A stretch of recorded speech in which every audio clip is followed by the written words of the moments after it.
try to give you guys some inspiration this morning. Who's feeling nervous? Who's scared? Who's concerned about this run today? Okay, cool.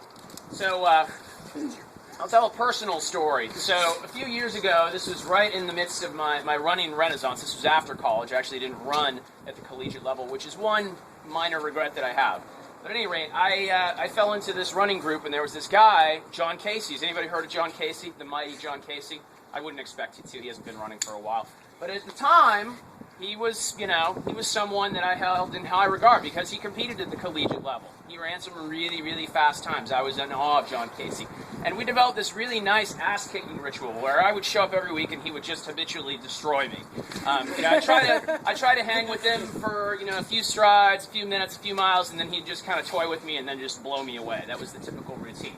So this went on for a while, but I kept showing up. Kept getting my ass kicked, but I kept showing up. And then one day, after doing this routine for literally 6 months, just continuing to show up, and I get a little bit closer, but I didn't really feel like I was gaining much ground. We were doing 1,200 meter repeats one day at a pretty fast clip, about 5-minute pace. And again, I was kind of hanging with him for a while. And in typical fashion, the very last one, he decides, okay, I'm going to blow Matt away, and just to make sure that he knows who the alpha dog is here.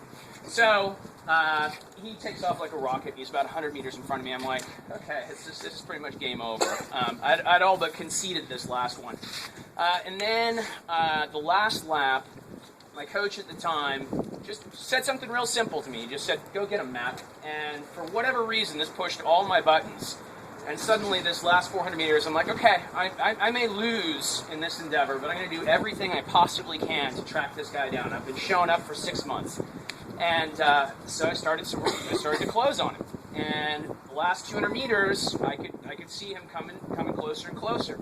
And he could hear me coming at this point. I was making a lot of noise.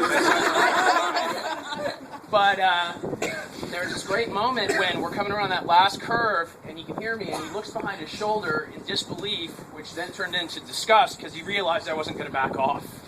So we hit the last straightaway, and we just go for it, neck and neck, and finished in the dead heat.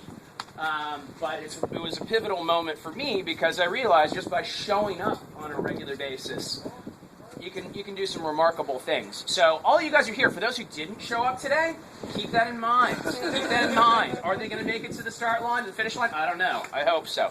But at any rate, the message there is just keep showing up. Regardless of what training methodology you're employing, showing up on a regular basis is huge. So that's what I got for you guys today. So let's get down.